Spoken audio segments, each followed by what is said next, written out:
Welcome back to Power Play, the podcast where we spotlight people and ideas transforming the energy industry from the inside out. I'm Erin Fair. And I'm Ryan Rice. Today we're excited to welcome someone, who's no stranger to innovation whatsoever, or unconventional reservoirs for that matter. He's a reservoir engineer, SPE distinguished lecturer, and co-founder of Saga Wisdom, an online platform that's redefining how the energy industry upskills. Thank you very much. Nice to be here. John, great to have you. Although you are catching me a little off guard, and so for any of our audience members, you might not recognize John because he's not in his, typical boys extra small t-shirt. I mean, that's the first thing I'm noticing right now. Where did this suit come from? That's generally just on the dance floor during my downtime, as you know. Okay. Yeah. I've got a reputation for wearing shirts that are maybe a little bit too small. Just a little too small. I'm fixing that, though. Yeah. Look, I'm wearing a blousey shirt. See this? Look at this. I think I'm just overcorrecting now because I'm in front of you. Dude, so I'm going to wear the blousiest thing. If I had guns like you did, I'd be rocking those extra small boys t-shirts too. If you got it, flaunt it, right? Right. Use your assets. Right. Okay, John, so let's kind of rewind. Let's kind of start from the beginning. I'd love for us to give just a little bit of your background, where are you from, what got you into the energy industry, kind of just like a quick little recap to where we are today. All right. I was born in Montreal, Quebec. I was raised there till I was 7 years old. My dad was a prof at McGill, so I have that lineage, that background in academia, which is sort of thrust me into some of what I've done in my career. When I was a little guy, like I said, when I was 7, we moved to Kingston, Ontario, which is a small city sort of nestled right in between Toronto and Montreal in Canada. That's where I was raised. That's also where I did my undergraduate degree at a place called Queen's University. So I went to an all-boys private school, so that was an experience. It went co-ed halfway through, so if you're wondering why I'm probably not too good at the gift of gab with women, especially early on in my life, that's partly why. I got into mining engineering. Didn't love it. Worked as a mining engineer very briefly following graduation. Then I took 5 years to discover myself. I was a certified personal trainer. I sold a bunch of different products. I was passionate about fitness, but, I learned that you can't make your happy place your workplace sometimes because it kills your happy place. Yeah. And then after a few years, I wanted to dust off that undergraduate degree, which was dusty. I couldn't really just jump back in engineering. So I did a master's degree in chemical engineering, focused on downstream parts of our industry, upgrading and refining. But in situ, using the reservoir as the reactor, which was pretty cool stuff. So I got into catalysis, graduated from that back in the mid-2000s, and then I jumped into working for the government at Alberta Research Council, now Alberta Innovates, did some surfactant polymer flood design work because I had that chemistry background, that chemical engineering background. And about a year into that, I was taking night courses at the university just to always be learning. And I saw a guest lecturer in one of these night classes for Professor Aguilera at the University of Calgary. And he was Louis Matar, and he was the president of FICET. And that was circa 2008. And by 2009, I was working at FICET because I fell in love with the man. And I saw one of the best company cultures I'd ever seen. And that's how I got pulled into reservoir engineering. I was thrown towards a tool called rate transient analysis, which is one of their few software packages that they were making a lot of money on. And I was going to be a subject matter expert. And because of the timing of when I started, it was the shale boom. It was early 2009. There was a lot of Barnett and Woodford wells that were, producing, and we were getting available production histories from these unconventional wells and these unconventional completions, multi-fract horizontal wells. And I was at the right time, at the right place, and I was really driven right at that point. And they started giving me all these shale gas wells. And they thought, this will be a passing fancy, this will be sub-economic, it'll be here today, gone tomorrow, give it to the new guy. And so the new guy took it and ran with it. Barely shortly thereafter, we saw the boom of a play that Ryan knows a little bit about in Appalachia, the Marcellus, and we added the Eagleford and the Haynesville, and all the others started to explode in 2009. And so we started developing new analysis techniques for RTA, for rate transient analysis, to interpret the data from these unconventional wells and unconventional reservoirs. And I got thrust into being an expert, a teacher. And I didn't know that much, but I knew just a little bit more than the next guy. And sometimes when a space is starting to explode, that's all you need. And I started traveling across the country, and I got to interface with some of the top reservoir engineering minds at some of the top companies. And I just had a pretty good memory, and I was very driven, and I lived on airplanes, and I became a subject matter expert. And so that defined, my career for the next dozen or so years. And then we got into building Saga, and that's my entry into being an entrepreneur and building a digital learning company. And so in the last 6 years, that's really been my focus.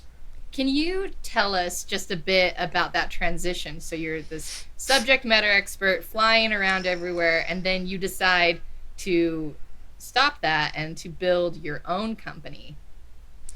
Yeah, what's interesting is I didn't really say I'll stop that. It wasn't like now I'm done being a reservoir engineer and now I'm going to own an oil and gas learning company. It was, well, the timing is interesting because COVID had something to do with the real transition being fully in and going all in, as they say, on Saga Wisdom. I was working at an outfit called the NCS Multistage, which is known for completion tools and technology. I was part of their subsurface team. They had a bunch of engineers and geos that would support customers that were running NCS Multistage tech, and we would analyze the data and do what we do and do for a living, and characterize reservoirs and optimize completions designs and sort of well spacing designs. And then while we were doing that, the downturn sort of happened.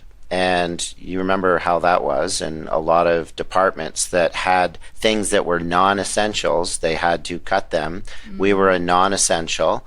And so we'd already sort of started Saga on the side, and it was sort of moving. But we, during the COVID, the downturn years, we fully went in on Saga. At that time, I was sort of working both roles, like I was an RTA, reservoir engineer and teacher and consultant, and also doing Saga, but then it was all Saga.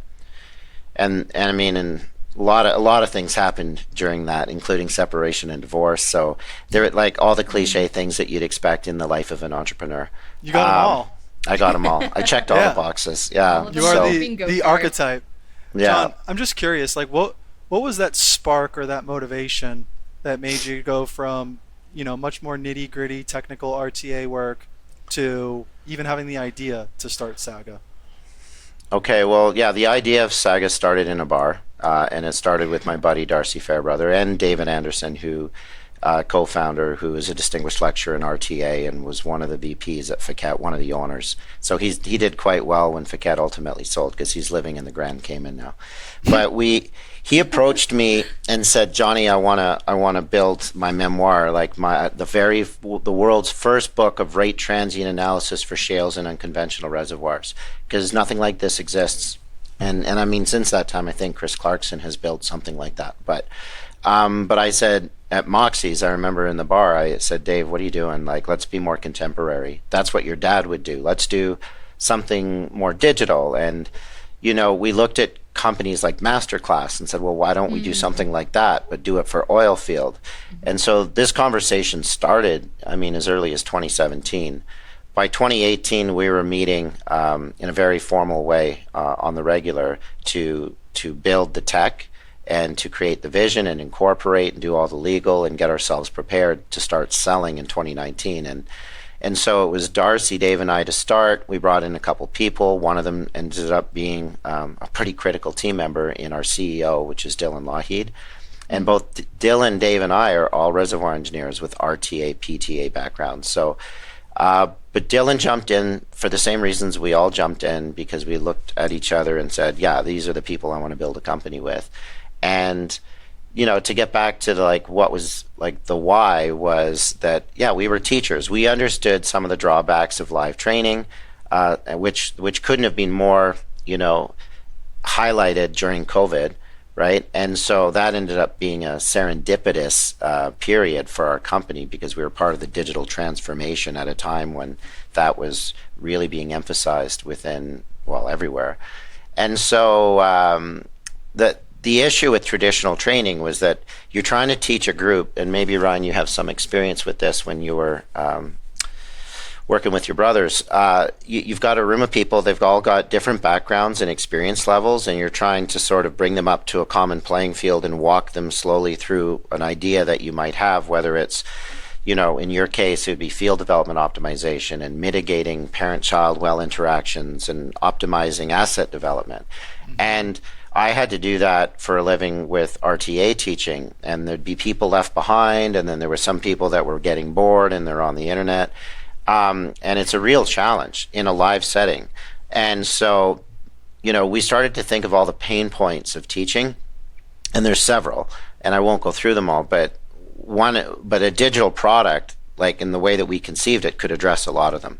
Right. And most importantly, what a completions engineer is always looking at doing, it's lowering completion AFEs and making it cheaper, if not better. And so a digital product certainly does that. It right. Scales. The return on investment for the training dollar is it's clear that digital is going to blow the barn doors off of any type of live trainer that you have to fly in and put in hotels and get into boardrooms. So absolutely. Right. So much more scalable. It's just so much more user friendly and easy. Honestly, the convenience factor, John, I might be kind of bastardizing this to some degree, but I kind of look at what you guys have built as Saga as almost like a Netflix, but for arguably the most technical content and courses in the world, right? Is that a fair description of what you guys have built, or how would you describe it? Well, you're taking the words out of my mouth, because to make it simple for people to follow, especially non-technical people, like I say, it's inspired by Masterclass wrapped with a model that resembles Netflix is usually how I say it, because we don't do monthly subscriptions for our streaming service the way they do. We do typically yearly subscriptions. They're usually enterprise deals. It's not a B2C business primarily. It's primarily business to business or business to enterprise. And that's how we keep our lights on. That's how the real revenue comes rolling in. And to your point about Netflix, we don't sell a single course. We right. sell all of the courses. So all the movies on the shelf or no movies. So that model has worked really, really well for us. And I've seen a lot of, say, digital learning providers do business to consumer models where they're selling a course to a person for $50, $100, $200. That generally doesn't work or generate a ton of revenue. But these enterprise deals do. So you have to talk to the right levels of management who see the vision of what you're building and say, wait, I can get all of the courses for all of my people for this low cost, and I can study their analytics, and we can get all our professional development hours and our continuing education units. And it's well, what a solution. And so we started with one course in rate transient analysis, surprise, surprise, back in 2019, but we're over 90 courses now, and we're publishing these at about 3 courses per month on average. Wow. And so the vision is hundreds of courses. The vision is not just oil and gas, but all mm-hmm. things energy, and that's what we're building towards. Go ahead, Erin. I was going to say, I just have a question, because you have worked with some of the best minds in the industry. How do you go about curating the instructors for these courses? Well, at the beginning it was very easy because I was sticking within my wheelhouse of technical competency and community. So when I serve on a lot of the technical program committees for some of the larger events of the Society of Petroleum Engineers, and that gave me a huge talent pool to draw from. And because, I'm an engineer who works as a consultant, who kind of understands, somebody who's a good teacher and somebody who isn't, it wasn't very hard for me to kind of get the company going with courses that where I knew those distinguished personalities, those technical authorities in industry. I knew that they were not just smart but good teachers and had a great reputation. And we have a steering committee that is, consists of representation from, say, 10 EMPs across North America, and they're very helpful at giving us sort of recommendations for outfits and instructors to continue the build. I'm getting myself to a point now after 6 years where I'm well outside of my wheelhouse for the areas in which I am technically competent enough to evaluate on my own what is good and bad. So because now we're into the geosciences and non-technical fields, and we're all over the map now, as you'd expect. And so I really rely on our customers to tell me like the people that I need to go and chase and bird dog. And so I'll talk to our, say, Chevron. It's one of our biggest customers worldwide. That is, everybody at Chevron's got access to Saga. And so I'll say, okay, what do we need? And they'll say stratigraphy. It's like, well, who do I get? Well, talk to Morgan Sullivan first. If he's not there, there's a guy named Jerome. And if he's not there, they give me the roadmap of who to go chase. And so that's how I do it now. And I meet them and do my best job of vetting them. And I'm not just looking for intelligence. I'm looking for that je ne sais quoi, that charisma, that stage presence behind the camera. Sometimes the smartest person isn't the best teacher. Sometimes it's the best storyteller, especially in a digital environment. And so, like I said, I'm looking for different things than just the pedigree of your biography. Like, I want to see if you're going to be captivating on a camera. And I've made a couple small mistakes along the way, but we're starting to optimize and figuring it out. Those types of people. Kind of on that point, I guess, and you don't have to name names, but looking back on some of those small or maybe some of those larger mistakes, kind of walk us through, one event that might have like been a great learning lesson, or. Yeah. Okay. So. Let me think about this. I would say that we now have if you want to call it an SOP, an operating procedure that we might follow to make sure that there's checks and balances. Sometimes people have an amazing biography and they're like, wow, this person's distinguished. And you meet with them almost like a job interview where they blow the barn doors off in the interview, but then they're working for you and you're like, oh my God, you're not what I thought you were. Well, I won't name names, but we've had those experiences. And so now it's like, no, give me a sample video clip of you teaching in front of the camera. Sorry, a window just popped up. And give me references. Let me speak to some people to make sure you are who you say you are, and not just that you're smart, but you know how to teach. The other thing is make sure you submit your full course. Some people have shown up and their slides are like in Latin because they're placeholders, like ad ipsilorum. And I'm like, you're not ready? Like I bought your flight. I flew you to Calgary. You're behind the camera and you don't have your slides finished? Like, I thought you were a professional. So we've had those experiences. And once you've been burned like that once, you don't repeat it, but you have other mistakes, right? So I have a question. So I am an adjunct professor at Westminster University, and sometimes I have in-person courses, and sometimes I'm, trying to move stuff online. And something that I have struggled with is, a lot of the students that I teach, they're kind of from the TikTok generation, where they have very short attention spans. They want things louder, faster, funnier, and you got to keep it going. And so I'm really trying to get my material, down to bite-sized chunks, like really trying to get it from like 2 to 5 minutes, because I know at that point I lose them. They're thinking about, what am I going to have for dinner? What are the weekend plans? Yeah. So what are you guys doing to, kind of mitigate that and like help guide them through this asynchronous digital experience that you've crafted? Yeah, well, that's a really good point, and it touches on a much like broader or sort of bigger thing, which is not everybody learns the same. So some people can take the 20-minute monologue, and if you're ADHD like me, even if I'm not a Gen Z, like I also don't like these long-winded things. So I need it to keep moving, and I think that's somewhat conditioned in all of us as a result of social media in Hollywood And I'm like, if you weren't like that before, you're certainly going to be more leaning in that direction. So what is Saga doing to accommodate that? Well, we do try to create small learning lessons. We do segment things, like they're very small modules, but they are stitched together in a more structured course. And the beautiful part of any type of digital learning environment is you don't have to take it all linearly. You can jump around. Nice. So if I'm listening to you and I'm like, it's a 20-minute monologue from Erin, I can't handle it, I skip to the next chapter, and then boom, you're giving me short bursts, and I'm like, I prefer that.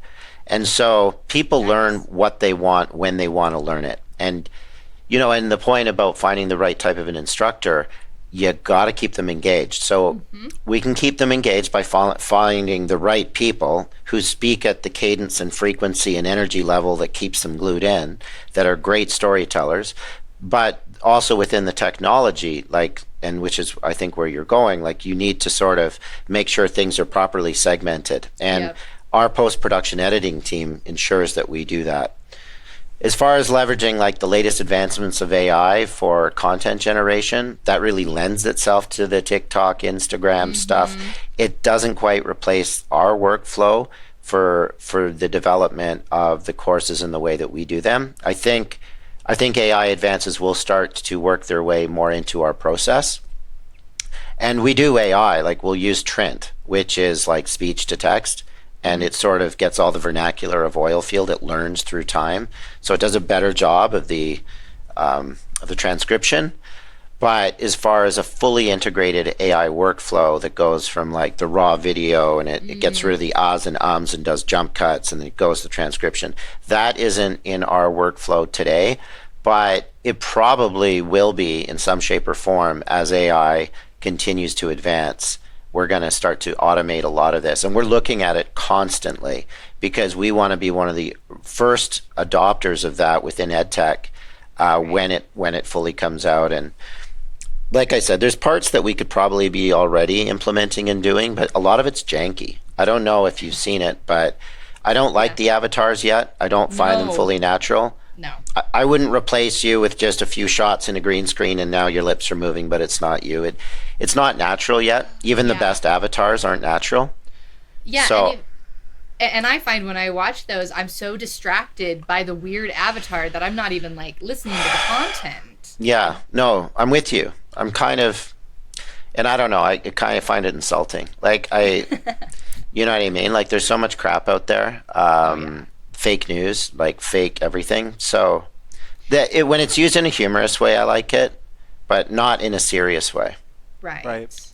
And kind of on that point, I think that's one of the things I'm most impressed with is how you guys have aligned the course instructors to even give this course. And correct me if I'm wrong, John, but you guys have some type of arrangement to incentivize and motivate the speakers to even record these courses to begin with, as far as some type of rev share.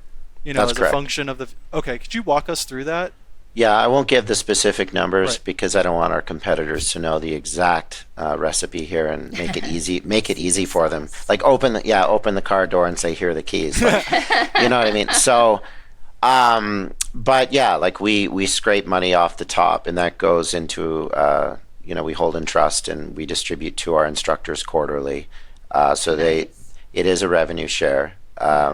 Most of the money goes to us to run the business, operating costs and what have you. Right. But the way it works is after all our op costs are covered, which includes salaries and what have you, it's roughly a 50-50 split of the profit of what's left over.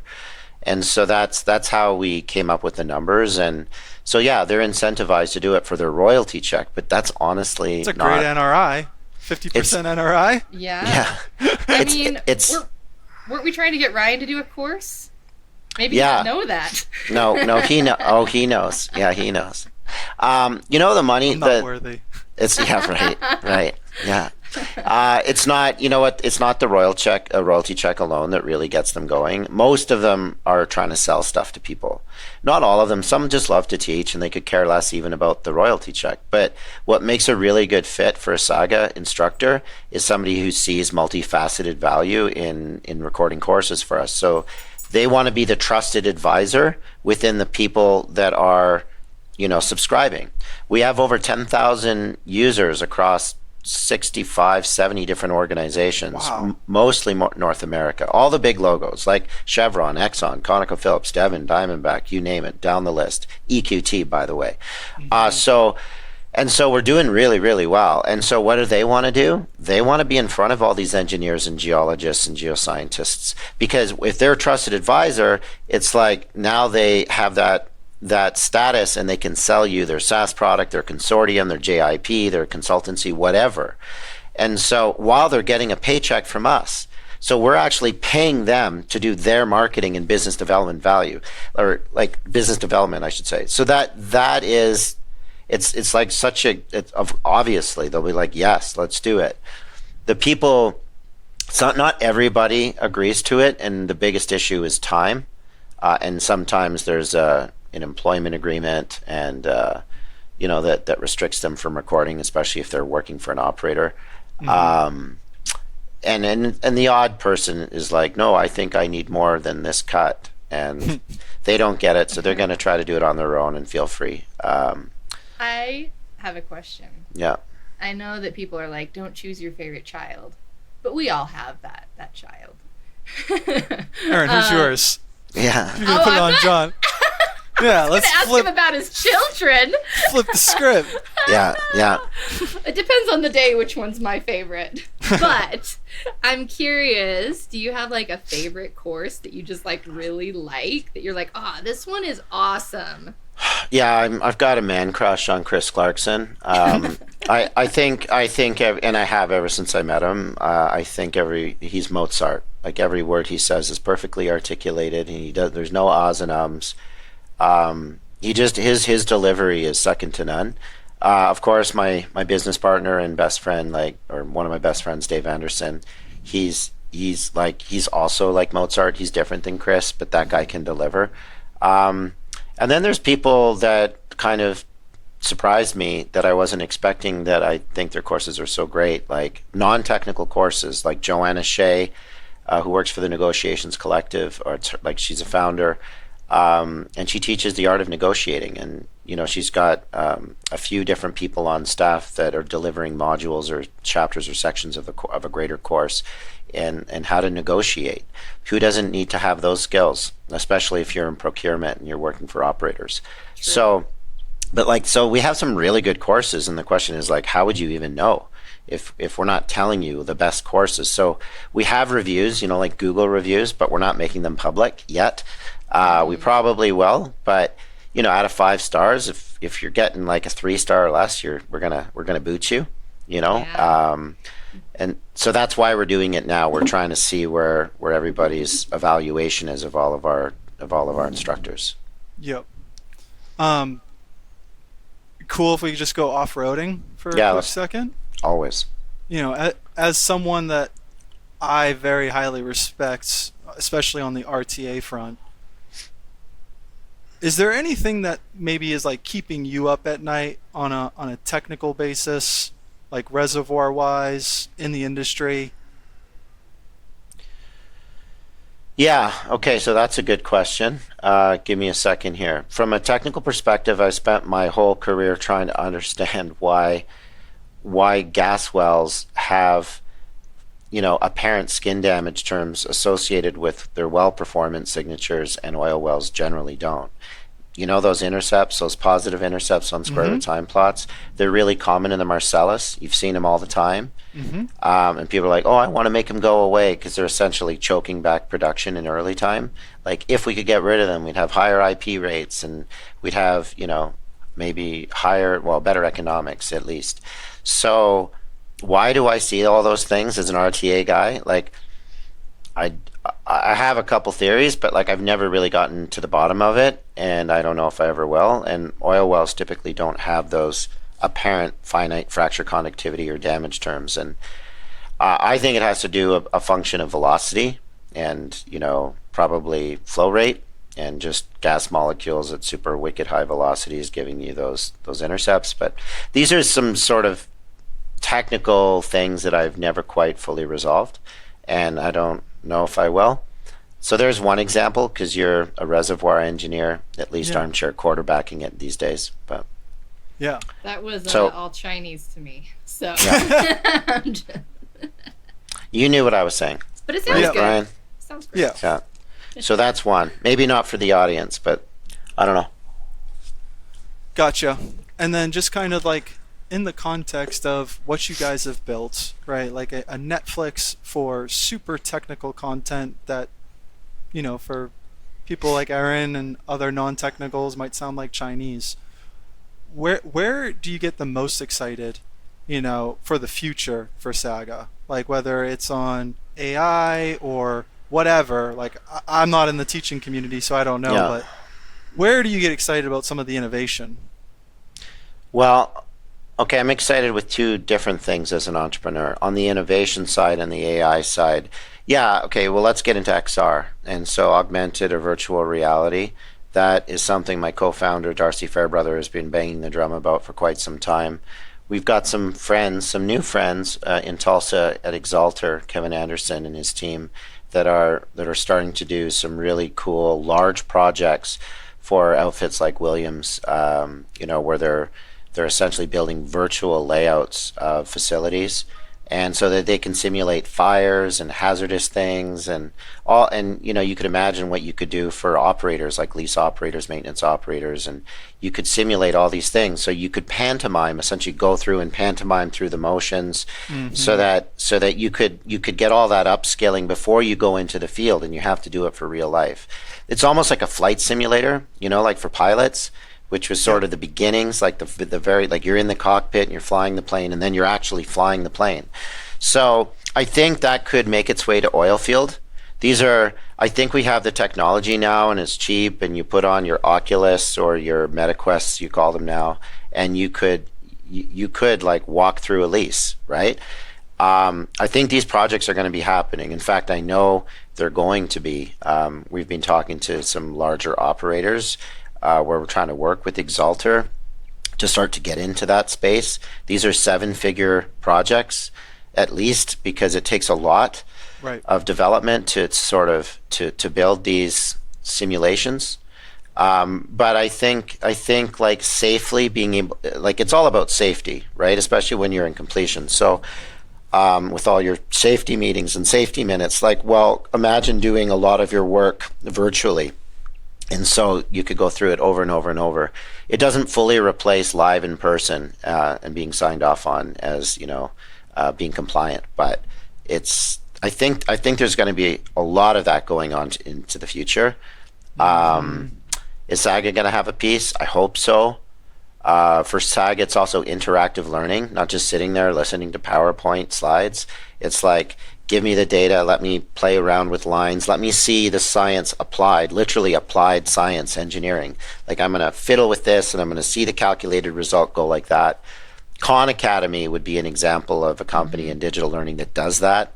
Yeah. And so should we be doing that? Well, it's a lot of work to do that, costs money and time, but I'd like to see us do more interactive learning as I think it's a more effective way to really understand something.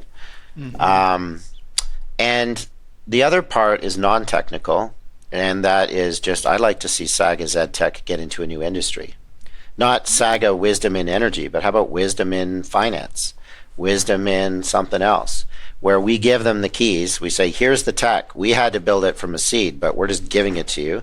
Here's a whole bunch of courses on our platform that would translate well to your industry, like negotiations, like I just mentioned, and a whole bunch of others. And we'll just build a few courses that are specific to your field, and let's start selling it. And now we're not an energy like tech company, we are multi-industry, and so that's exciting. And of course, building new verticals within energy. So that's midstreaming, downstreaming, process engineering. That's more clean energy courses. So sky's the limit on that, because just no matter what your opinions or attitudes are on fossil fuels, I mean, energy goes up no matter what. Yes. So, but I am a big believer in not energy transition. I like Devin's word, energy addition, and the adjacencies to energy. outside of fossil fuels. So we're gonna produce it all. But we acknowledge that some of the customers are different profiles that would be interested in some of those types of courses. Yep, that makes sense. Yeah. Cool. Well, we are kind of coming to the end of this, but I want to talk a little bit about your annual conference, because ResNet, we sponsored it last year in Charleston, and it was so fun. It was what was it, Great Gatsby themed. It was like we went down to the south, they brought in a big band, there was like a casino. It was awesome. Like, it was such a fun party, plus the content was great. I remember sitting through some of those sessions, and as a non-technical person, I was like, wow, I am gaining so much information. Like, I learned a lot that I didn't even anticipate, happening for me. It was just such a well done event. And wait, but first, what's the name of it? The name is something nobody can properly pronounce. Great marketing technique there, guy. Yeah, but it looks great. It looks great. I think it's got an umlaut over the O. It's Sukvebecker, but I can't say it. I'm going to share my screen because no one in their right mind can. Yeah. And unfortunately, you guys have built such a great event that I don't think you can change the name now. No. Can you guys see that? Am I sharing the right screen? Yeah, you're sharing it. That looks great. Yep. So it is, Sukvebecker is the Hall of Saga. It is, in Old Norse, it has many translations, one of which is Treasure Bank. Treasure Bank, for us, the treasure are the people and the program that we bring annually to our customers and non-customers. It is a 2-day technical program and a 1-day networking or social program. We kick things off with, as people are landing from their various cities, we do a lot of fun networking events at the beginning. It's all listed on the website that you're showing there, which is great. Yeah. And then it's a distinguished technical lineup of a pretty solid 2-day technical program, where it's a mix of operators and service companies delivering technical talks, largely focused on unconventional reservoirs. But this year we're really focusing on deal flow and business development, acquisitions and divestitures, mergers and acquisitions. We're in the era of consolidation in our industry, and so there's a lot of interest in that. But also your standard operator stories, which are, integrated reservoir studies and, characterization to development planning and a lot of other things too. So that's coming up in mid-September. As you guys know, because you danced the night away at the Great Gatsby Gala, we do have fun things. And the highlight is going to be a river cruise on the St. Lawrence River. So it's... Yeah, wow. 4-course dinner, DJ, and then we're going to spill into a discotheque in Old Montreal. We've got a nightclub that we're going to take over, and we're going to have fun there. And, there's food and wine tours to kick things off, and other things as well. We like to spend a lot of money on the fun stuff. Well, I would confidently, say that you guys definitely put on the best events. From not only like a technical perspective, but also just the overall experience, balancing heavy technicals where you're, whether you want to or not, you're going to learn a lot, but then also balancing that with some of the events that you guys throw. Definitely endorse it and suggest everyone check this out, whether you're technical or non-technical. And then, just also, I pulled this up, for anyone, John, if you wanted to speak to this, but as far as the Saga Wisdom platform goes, sure, you could pull some of this up. Yeah, so if you go to sagawisdom.com and /courses, which is what you've got pulled up here, Ryan, you can see our full portfolio or full catalog of available courses. As I mentioned, there's north of 90 now, but we're going to break 100 here pretty, any week now. And the themes are captured here well, completions, reservoir production, clean energy facilities, computing and data science, even leadership courses and essential skills training. And so you get it all like Netflix. You don't get one, you get the whole thing. And this catalog is going to continue to build. So if you want a free sample lesson and see the tech in action, all of these courses have a free sample lesson. So you can go in, take a free sample, And yeah, if you've got any questions, feel free to reach out to me or any of the staff at Saga Wisdom. We'd be more than happy to schedule a demo for your company, or just to, for an individual user. Hell yeah, man. And then I'm just curious. I know you've explained this to me before, but the whole Viking, theme, where did that inspiration come from? Yeah. My basement with my buddy Darcy. So, yeah, the kids were upstairs playing, and we were downstairs probably having a beer at Caesars, and we wanted to do a spin-off of that company we first worked at together, Fiquette, which created this, was all about the culture of learning and teaching, and so we were inspired by that.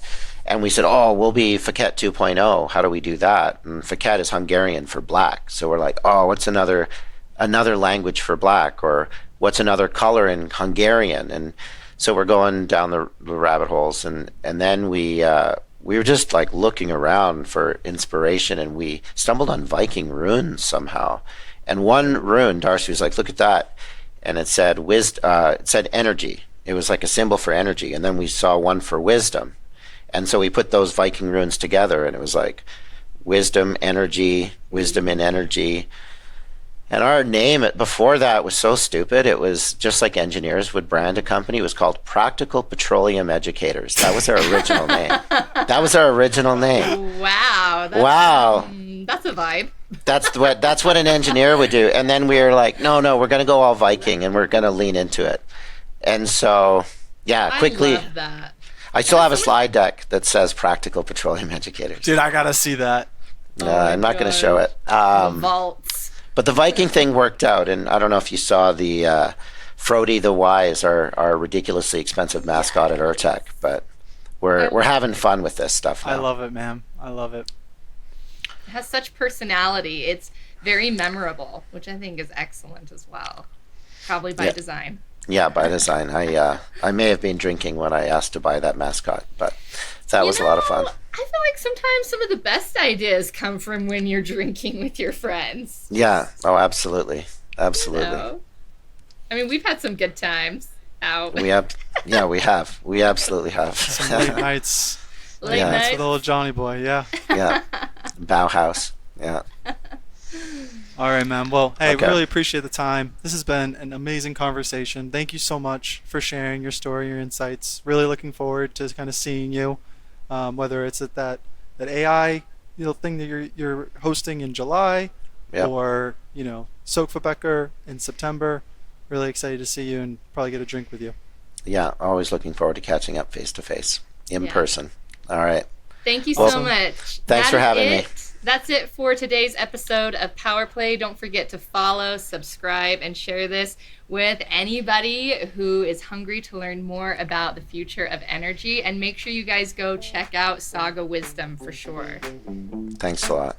Take care. You too. Thanks, John. All right. See you. Thank you. Bye-bye. Thanks for listening to OGGN, the world's largest and most listened to podcast network for the oil and energy industry. If you like this show, leave us a review and then go to OGGN.com to learn about all our other shows. And don't forget to sign up for our weekly newsletter. This show has been a production of the Oil and Gas Global Network.